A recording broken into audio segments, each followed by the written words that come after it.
Hello, everyone. I'm Dr. Russell Gay, Associate Professor in the Department of Management, and David W. Wilson, Chair in Business Ethics. Welcome back to the Faculty and Staff Ethics Interview Series. I'm joined today by Dr. Brett Olson.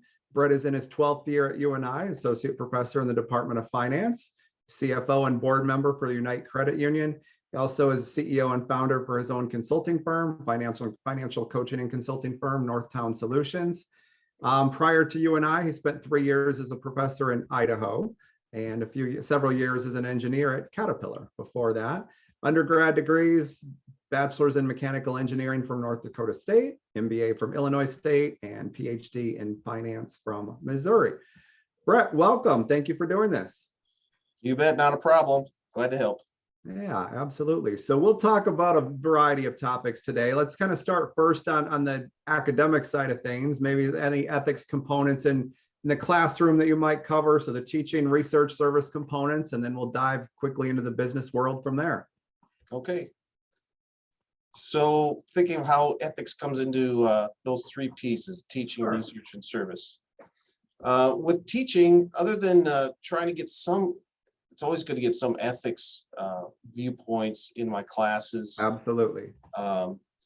I teach the advanced financial management class, which is our capstone. It's a case study based course.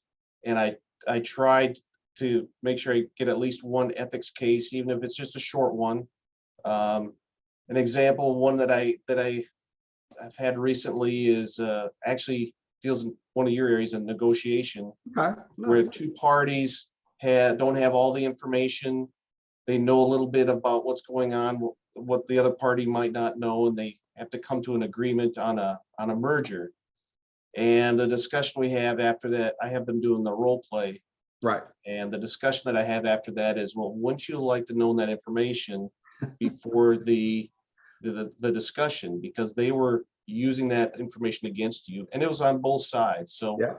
we get some really good conversations in that. Yeah, I had to chuckle because yes, we negotiate pretty much every day in the negotiations class, and the students early in the semester will get so annoyed that there's hidden information that only one side has, or I'm like, well, it defeats the purpose if you both know everything about the case. So of course Right. there's information that's hidden from both sides here. Yeah. And that particular, that's a good approach. Yeah. yeah, and that particular case has some personal information in there, which you don't want to be ethical. You shouldn't use that against the other party. But so that puts a little bit of a different spin.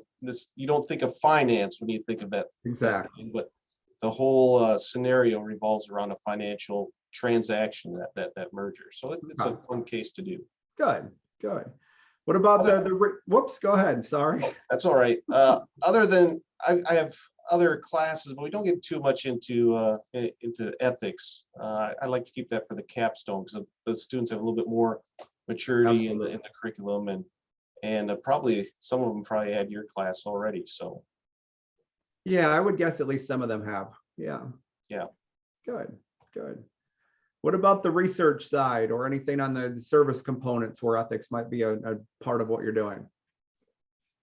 Well, I don't do any ethics topics in my research, but just the process of doing research. Exactly. You always have to have ethics, and Absolutely.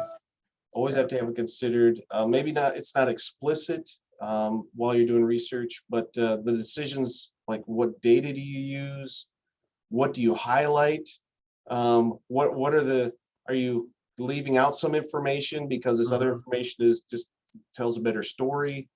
Are there any ethical struggles there? And sometimes you don't even think about it. All you're thinking about is, how can I get this published?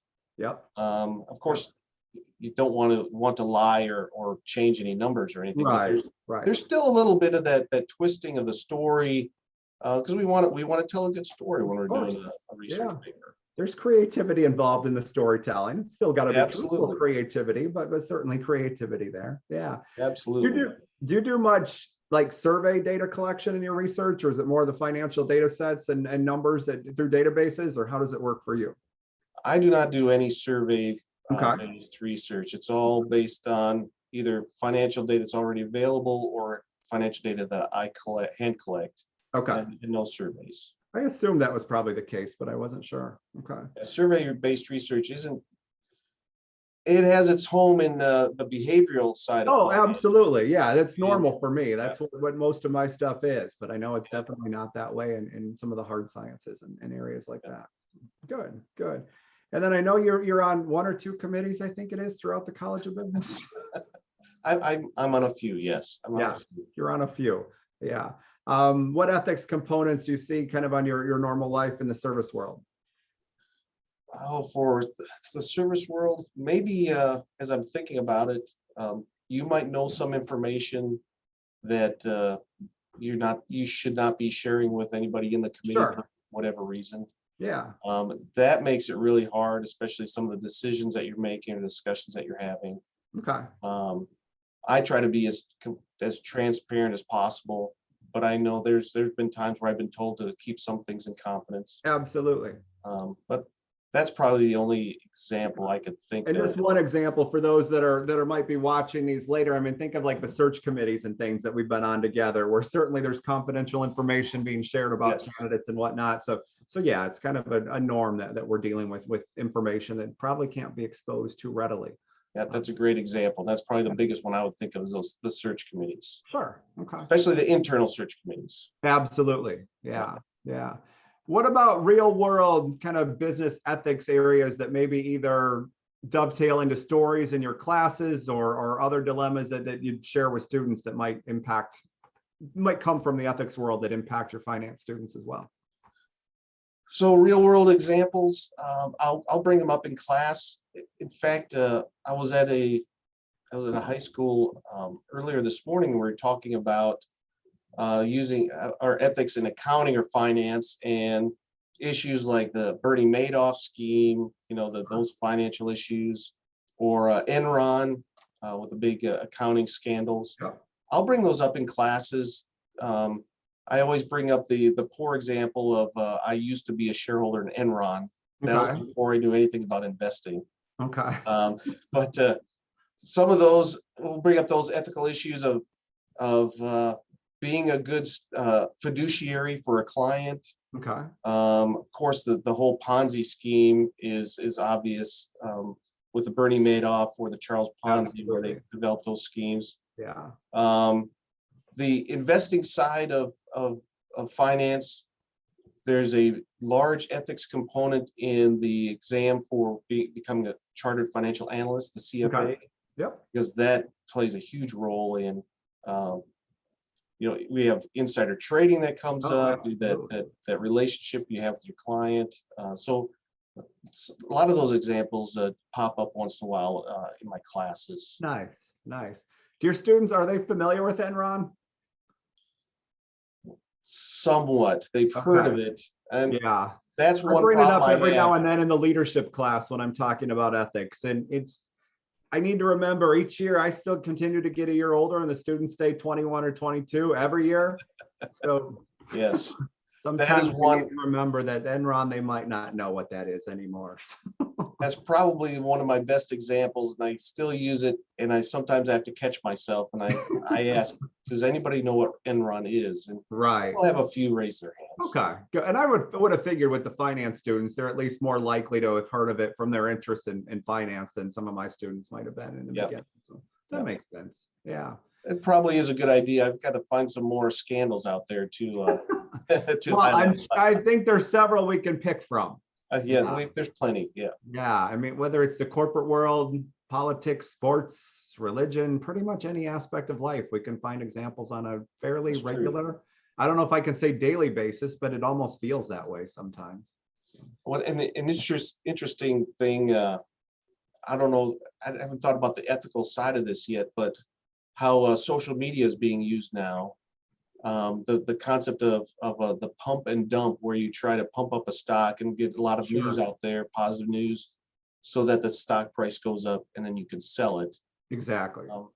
Elon Musk is always the favorite example when he goes on Twitter and talks about how great his company is, and he Right. gets a lot of action from his Twitter account. Yeah, So- I agree. I agree.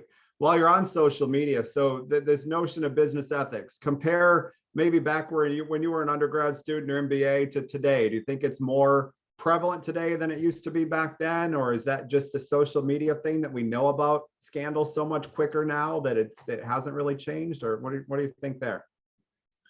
Well, I do think that the scandals, the ethics issues I think they were just as prevalent back then, Okay, but the news doesn't travel as fast or as near as ubiquitous as it is today, right. where it's always at your fingertips and you see this stuff all the time. With technology, I think it's easier to locate some of the scandals, some of the schemes. For example, the Bernie Madoff, probably maybe that would have been found a lot sooner, or maybe even the Enron might have been found out Sure. sooner nowadays than back in 2000, 2001 because of technology. But I don't think ethics has gotten any more prevalent. I think it's got a lot more visible. Okay, I think that's a good way to describe it. I would agree with that. Yeah. And you mentioned maybe like the Enrons would have been caught sooner today. I'd like to think that too, but there's still a lot of people getting away with things today that don't come to surface quite as quick as I would have thought either. So who knows? That's true. That's true. If you've got enough people involved in it, maybe you can keep it hidden better. But I guess then too, the more people that know, the better chance a leak happens. So who knows? And maybe technology has also provided ways to hide things a lot easier too. Right. Made it more difficult to uncover. Yeah, I agree. There's a lot of good insight there. What about like kind of the takeaways or things from your student group before they become finance professionals, whether it's financial analysts or whatever the case may be? What big takeaways do you want them to leave your classes with, or leave you and I with it, that relate to this ethical world? Oh, that's a good question. It all comes down to the concept of it sounds kind of corny, but being the good person and then making. Of course, you want to follow the law. That seems quite obvious. Sure. If you look at some ethics questions, for example, from the CFA exam, if you read them and really think about them, they almost seem obvious what the right answer is. But then you think of the pressure situations that some people can be in and have to make a quick decision, and they have pressures that are not related to their job, and they have to make, and they can be swayed one way or the other. I guess the impression, the message I give my students is, to stay true to what the responsibilities that you have in your position. Sure. And try not to be, as best you can, try not to be swayed by any external pressures or influences. I think that's good. And yeah, certainly ethical and legal, while they normally will correlate pretty highly together, or unethical and illegal, there's certainly examples where we could say they might not necessarily go in the same path, or at least we can make an argument that just because something's illegal doesn't necessarily mean it's the unethical choice in this particular context, or vice versa. Yeah, there's definitely those examples out there. And that's what makes the common term ethical dilemma.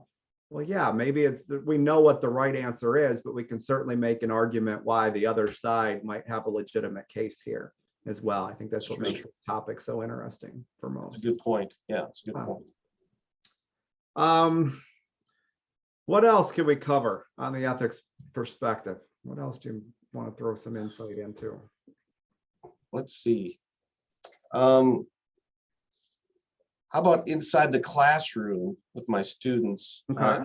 One ethical question about how students act in the classroom, especially when we talk about cheating in the classroom.